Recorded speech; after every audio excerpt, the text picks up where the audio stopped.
When your HP Pavilion 16 powers on without displaying anything, the problem is often related to startup or system files. We will repair Windows, troubleshoot common causes, and restore normal operation using recovery and command line tools. A lot of errors pertain to this problem, and we're going to go ahead and jump into what should hopefully be a pretty straightforward process, guys. And we're going to go ahead and jump right into it. First thing I'd recommend doing would be to actually go ahead and boot to the troubleshooting utility on Windows 11. So if you do a hard power off 3 times in a row, Windows should automatically attempt to launch the startup repair utility. And if it doesn't find anything, it will give you the option to select advanced settings, in which case it will take you to a screen that looks like this. Now, if it does not take you to a screen that looks like this, or you're unable to get to that, you can also download the Windows 10 Media Creation Utility, or Windows 11. They probably will make a creation utility for Windows 11 at some point. And it doesn't really matter, you can actually run the Windows 10 utility on Windows 11 as far as I'm aware. And you should be able to run the troubleshooting utilities built in within it. So you just would go ahead and download it to an ISO file and then burn it to a DVD or USB. It'd have to be about 4 gigabytes or more. It couldn't be a small USB flash drive, and it couldn't be a CD. It'd have to be a DVD. And then you'd boot your computer from it. So depending on the computer manufacturer, you'd have to tap a different key on your keyboard in order to launch that menu, in order to select what boot drive you want to go off of. So it could be anything between the escape key, F2, F8, F12, for example, and those are the function keys on the top of your keyboard. So you may have to just do a little bit of trial and error. Shouldn't take you more than a couple minutes. Googling it would probably be best before you even begin. But anyway, we're ready to go ahead and jump right into it. So we're on the choose an option page. So these will look very similar whether you're booting from it directly within Windows itself, or if you're plugged in a USB flash drive with the media creation utility installed and you selected the recovery option. So when you are setting up your Windows 11 installation or Windows 10, depending on the drive you're using, there should be an option to repair your computer in the bottom left corner of the dialog window, one of the first screens that comes up. You go ahead and select that, and then it would take you to a troubleshooting screen like you see here. And you want to go ahead and select troubleshoot, reset your PC, or see advanced options. And then there are going to be a whole bunch of options in here that we're going to explore in today's video. The first one, we're going to actually go underneath advanced options and then select startup repair, fix problems that keep Windows from loading. So go ahead and select that first.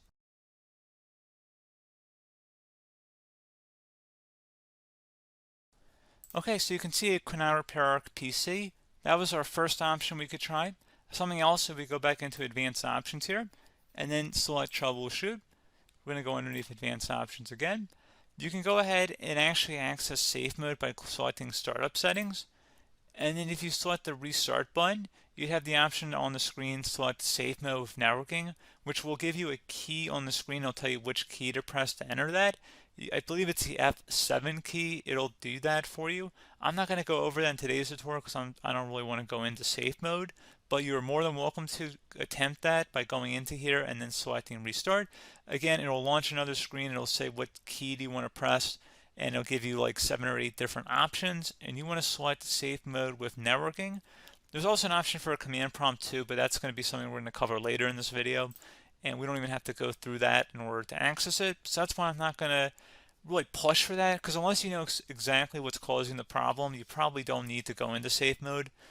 Unless you're trying to recover files, in which case then you definitely can go into safe mode, but we're trying to actually recover our computer here. So I hope that makes sense.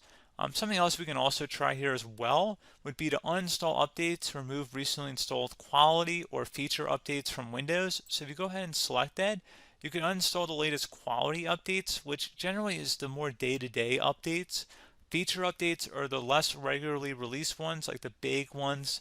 I would equate it to service packs in like Windows 7 and Windows Vista and Windows XP. So larger updates that occur once or twice a year at most. And the quality updates are more just a regular update. So probably obviously depend, it'll take longer if you're going to try and uninstall the latest feature update versus quality update. And maybe you don't need to go back that far. So just giving you guys a couple of pointers with that. Something else you can also look at here, and we're going to jump into the command prompt in a little bit, but you can select System Restore, which will use a restore point recorded on your PC to restore Windows. And this is something I would highly recommend here, guys. So select Next. Assuming you have a restore point saved on your computer, you go ahead and select the most recently created one, and you'll select next, and then you'll select the drive. You shouldn't actually have to select the drive. You can scan for affected programs, but we're going to keep it all default here, and then we're going to select finish. So once started, system restore cannot be interrupted. Do you want to continue? I think we're going to select yes. I don't think we have anything better to do on our computer right now, so just give it a moment here to initialize. It will take a couple minutes to run, obviously depending on how large your hard drive is and how much is saved on the system restore point. So just give it a couple minutes here.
Okay, so you can see the system has been restored successfully.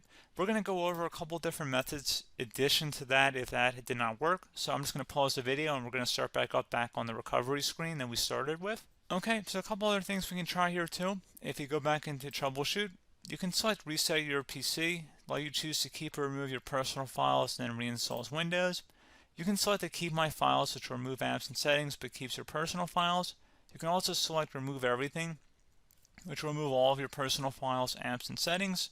So this is more of a factory reset, the second option here. First option, it should not delete all of your personal files. However, it will pretty much clear most of your programs. And keep in mind, there's no guarantee that your information, number one, is even still available and easily recoverable on your computer to the point that you actually would be able to recover anything. And the second point is that there's always a chance that it won't actually recover and it will just do a factory reset anyway. So there's no guarantee that actually would keep your files anyway. So I would recommend trying to get a recovery tool and backing that up first before selecting it anyway. But again, those are a couple different options. And then something else you can try here if you go back to the choose an option. Another option, if you go underneath choose an option and select troubleshoot, advanced options, and now select where it says command prompt.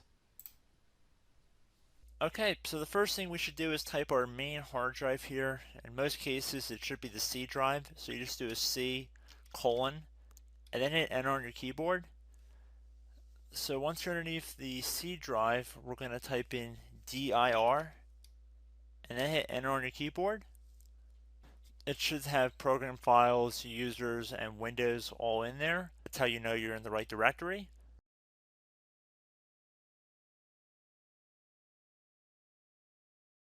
In some cases, it might be the D drive as well, so just keep that in mind.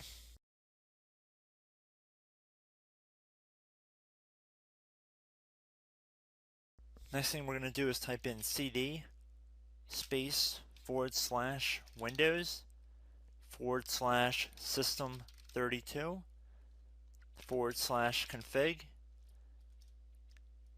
and then you're going to hit enter on your keyboard.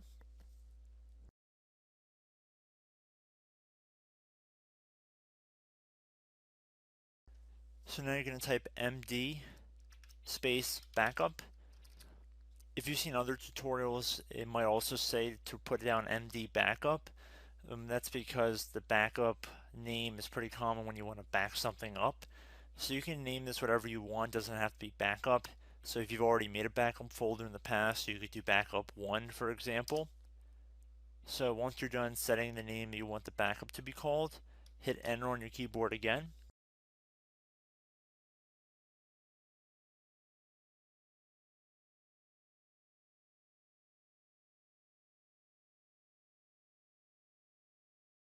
At this point, you want to type copy, C-O-P-Y, space. Then you want to do the star symbol above the 8 key. Then do a period or a dot, whatever you want to call it. Then another star sign, and then another space, and then type backup. And then hit enter on your keyboard.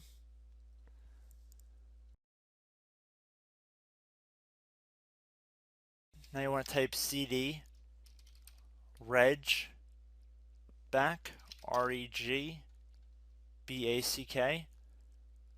and then hit enter on your keyboard. So now that we are under the reg back, so now you want to type dir again, and then hit enter.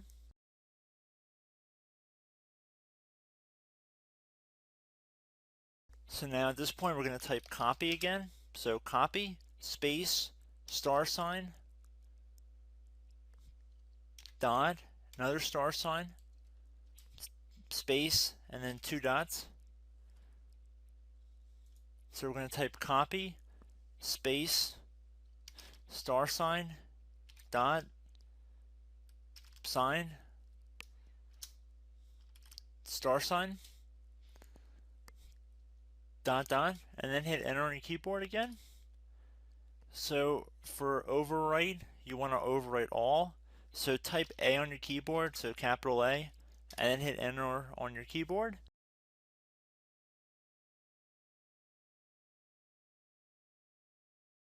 So at this point, you should be good to go. You can close out of the command prompt window.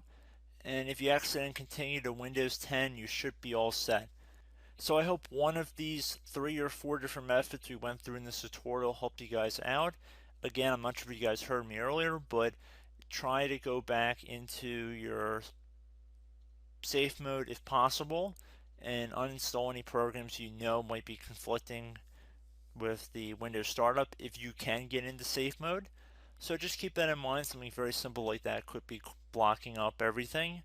So again, I hope this tutorial helped you guys out, and I will catch you in the next tutorial. Goodbye.